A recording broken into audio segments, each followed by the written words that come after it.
Hey YouTube, I'm Coach Dragonmar and welcome to a new video. Are you guys struggling to have impact in your games? Do you often feel like you're useless or that you could be doing more? Well, this video is made for you. Today, we'll be covering impact and all of the ways that you could shape the outcome of a round regardless of your role. And before we get into that, I wanted to say that if you're interested in coaching with me, I do actually have a special coaching package available right now for a limited time to all students. It's called my new student bonus coaching package, and it includes 2 live sessions and a VOD review at a nicely discounted price. The plans are limited, so it's first come, first serve. I'm planning to give out about a maximum of 10. So if you're interested, check out my coaching page at medify.gg/@Dragonmar. And remember that everything I earn in coaching is going toward helping me pay for my wedding in November. So again, a massive thank you to everyone who has chosen to coach with me and who continues to coach with me. And to start the video, guys, I want to talk about a very important concept, something near and dear to my heart as a controller player, and that is that impact is not just kills, right? The number of kills that a player has is not necessarily the amount of impact they're having, right? Higher kills doesn't always mean higher impact. And you might be thinking, well, what does it mean? Like, why is this? Well, the simple truth is that not all kills are created equal. Right? There's a massive difference between getting a first blood in an important gun round, maybe in, let's say, the 3rd round of the game or the 4th round of the game, and just getting like an eco frag, like killing someone with a classic when you have a vandal, right? Or there's a difference between trading out the first blood of an enemy. So an enemy kills your teammate, you trade out that kill instantly, boom, 4v4. And the difference between trading out like a 5v2 site retake, where as long as you guys aren't going in blindfolded, you're probably winning that round, okay? There is one thing you guys can take away from this video. It is that your impact in the game is not always shown on the scoreboard, and oftentimes those that are bottom of the leaderboard are contributing far more than those that are out fragging them. And now we're going to get into the ways in which you can impact rounds, and I will show you guys exactly what I mean. Now, the first way to increase early impact is going to be through information gathering, okay? This occurs in the very first phase of the game, because again, this is early impact we're talking about, and it's all about finding out where the heck the enemy team is and what they're up to. So there's a few ways that this can happen, and every role, every agent in the game can do this. I don't want you guys to think that this type of information gathering is only available to specific agents. The truth is it's not, and if you think that way, you're unfortunately quite mistaken. So let's talk about some simple ones, right? Agents like Sova have recon darts, they have a drone. KO obviously has his knife. And then you've got agents like Sky, who can dog or maybe fade, who can use a prowler, or even Sky's flashes, which will let you know if someone is there, right? These are all great ways to get early impact, because if you can figure out where the enemy team is, you might be able to figure out what their plans are and shift your team around as necessary. This could be both an attackers and a defenders thing. Generally speaking, you get a lot better info gathering on defense. It'll be much easier because a lot of the times if a team is not playing a default, you'll often find, most of them kind of stacked up. Let's be honest, it's ranked. That's what people like to do. But the simple truth here is that you're not just limited to abilities. And remember, the reason that information gathering is so important is because it helps shape the way your team can play the round, right? So if you find out 3 players are stacked up on a site, you might be much better off hitting the opposite site depending on what the team comps look like and all of that other information. But the truth here is that one of the reasons why people are often losing and the game snowball and get out of control is because everyone is just playing super safe, and there is absolutely no intent on gathering any info. No one is ever trying to find where the enemy is. And there's other ways to do this. You're like, maybe you're playing, for example, an Omen, right? I play Omen. I can't shoot a dart. I'm not going to find anyone. But what I can do is I can look for some early peeks, right? Jump peeking is a great way to find info. Jump peek a corner, strafe in the air. Don't expose yourself, but just take some looks. See if you can spot people and call it out, right? Also, remember, audio cues are massive, okay? So if you're able to play on defense close to the enemy, even as an attacker, right, getting up into a position, listen for footsteps, listen for a spike drop, listen for a gun drop or an ability being used or something like that. There's so much information to gain all through the audio in this game. It's unbelievable.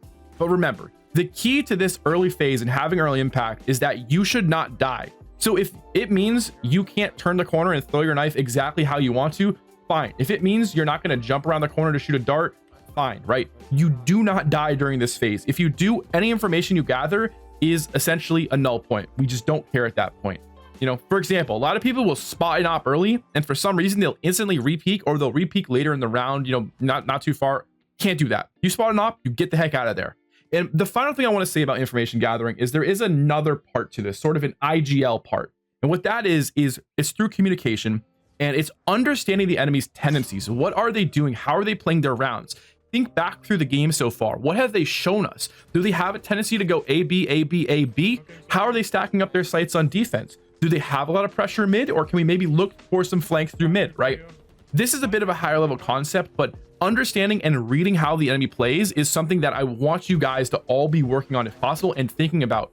Don't go into each round as if it's a new team you've never played before. You've already seen the way they play. You know what they like to do. Use that to your advantage and communicate that to your team. And of course, the second way to easily impact these early rounds is it's got to be through first bloods, right? I mean, there is no doubt here. First blood / just kills in general is a direct impact on the game. Bringing the game into a 4v5 or a 5v4, I should say, is never a bad thing, right? And the thing here is not all kills are created equal, like I said. So first bloods, the first kill of the game, generally are going to be the most impactful. And oftentimes you'll see the statistics brought up in the pro matches, like once a team has advantage, how often are they winning, right? So kills that bring the advantage are absolutely massive, which means that on sort of the flip side of that, a trade kill, a kill that then evens that out instantly after, very important as well. So those two are kind of the highest value in my opinion when it comes to the type of kills we're looking for.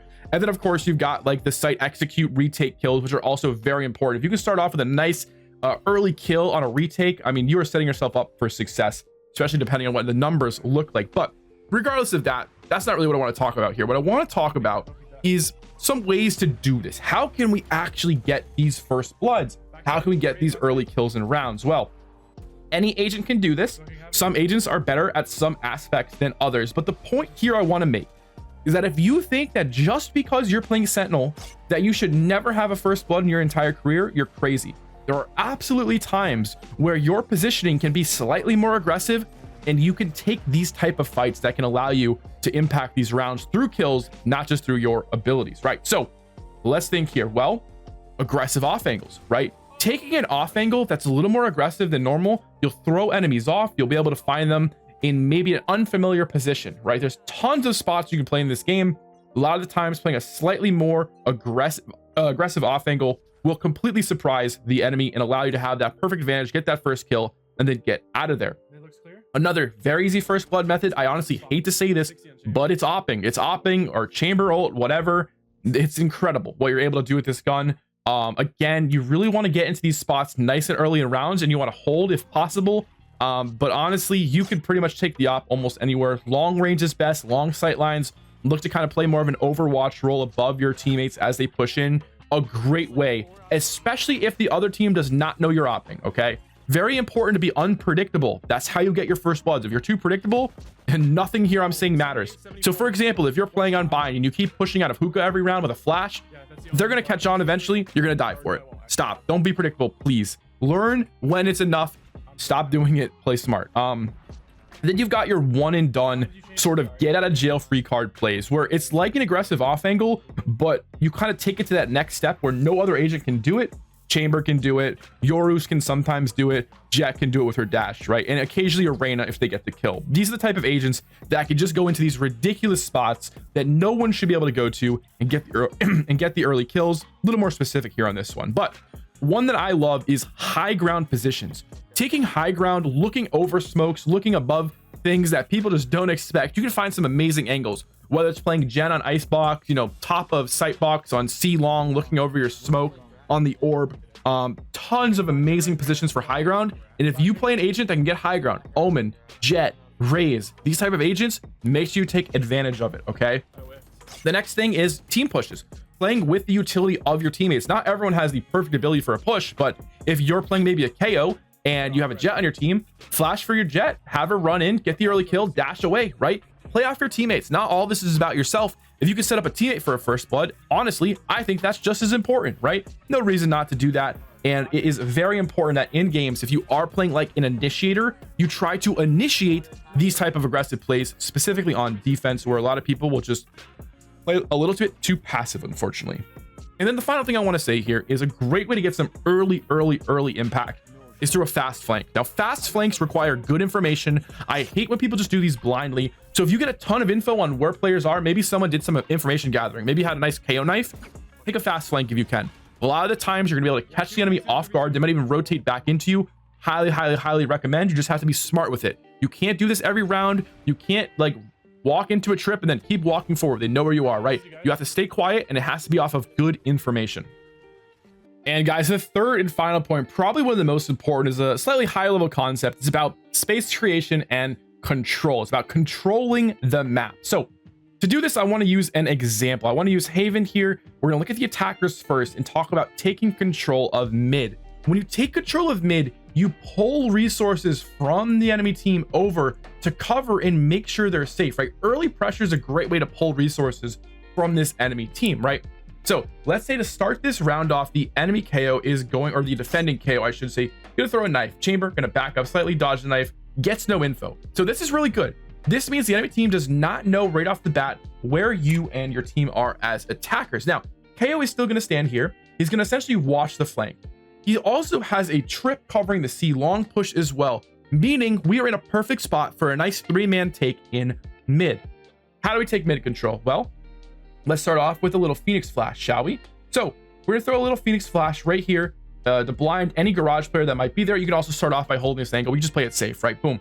Gonna come out here. Now, the key is that mid got smoked by Omen, right? The Omen is playing in window, smokes mid. As his team moves out, he's gonna quickly do some peeks here, check to make sure no one pushed the smoke.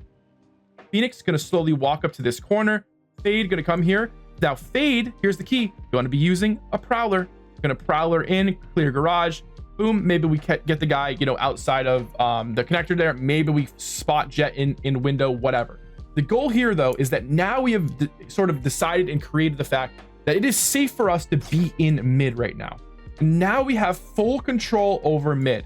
And this is how we establish mid as a team. We have 2 players moving out with 1 player coming on their sight line. They use a bit of utility here. 1 flash and 1 prowler is roughly all it took to take full control of mid. Now our team can start applying pressure and perhaps causing some rotates. And this is where we use the concepts of information gathering to get more info on what to do. We know our flanks are safe, and we dedicated all of this round to just these 3 players. I'm even missing a player on my team right now, and we were able to do this 4v5. See, look how easy that is. And now let's take a look at these defenders. Let's talk about control as a defender. One of the best ways you could do this is by taking space, taking the space the enemy team gives you. So let's say that this attacking side is really wanting to kind of pressure C. They really want to take C in this round, okay?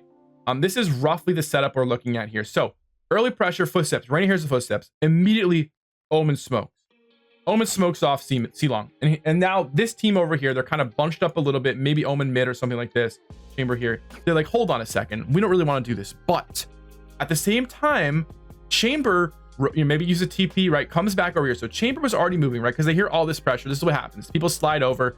Boom, Jet comes here. Omen takes control. We're probably looking at something. If I'm being honest, this is what it looks like, right? We got 4 guys stacked over here. The thing here, though, KO. KO was left A long alone. He walked his way up long and got to this trip. Now, he doesn't have to set this off. What he can do, he can sit here and wait, get into this corner in A lobby and wait for the enemy team. He has all of this control all to himself. Probably at the start of the round, he already used his knife as well. So knife's gone here. Let's just assume that. And what happens is this team gets stalled out. You know, there's some Lears going out. You know, they're spraying through it. They say, never mind. Let's run it back. We caused a nice rotate. We know there's a couple people over here. Let's go take A for free, right? Boom. They start running back. They're going to start getting careless. Boom. They run past this KO. Running past him. Everyone's going away. Boom, boom.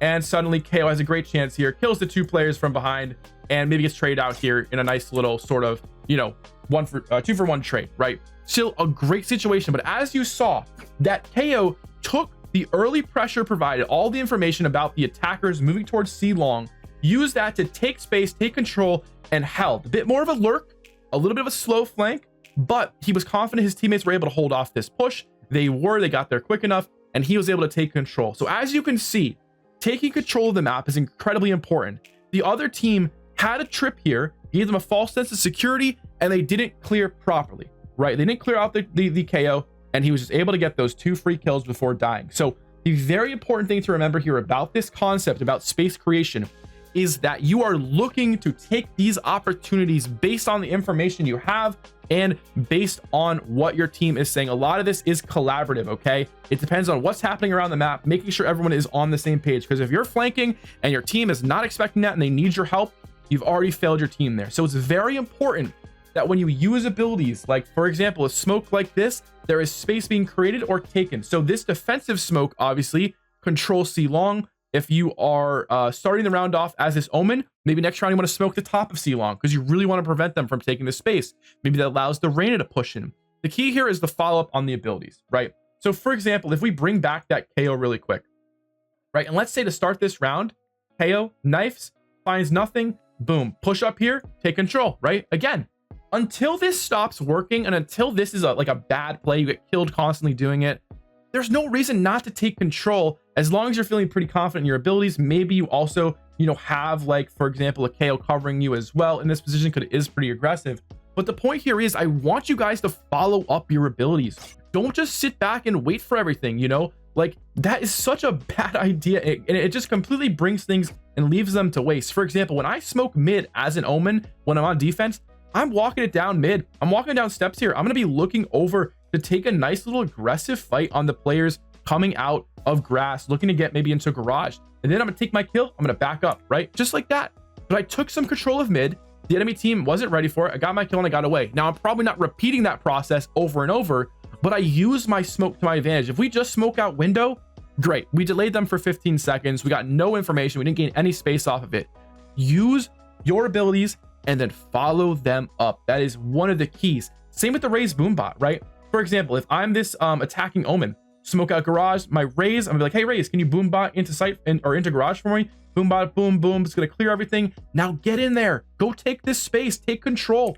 What's the point of using an ability if you're not gaining any value from it, right? Very, very simple concept, space creation, space control, but super important to understand and to execute properly, because this is where people go wrong. They use an ability, they don't follow it up. They're like, oh, I use it in the right spot, great. But if you don't gain anything from it, what was the point? All right, guys, thanks so much for watching the video. I hope you learned something new. I hope you enjoyed. These are some of the best ways to get early impact in these rounds. And this is a topic I'll definitely dive into deeper in later guides as well. So if you enjoyed it, leave a like, leave a comment, let me know what you want to see next, and I'll see you next time. Take it easy and peace.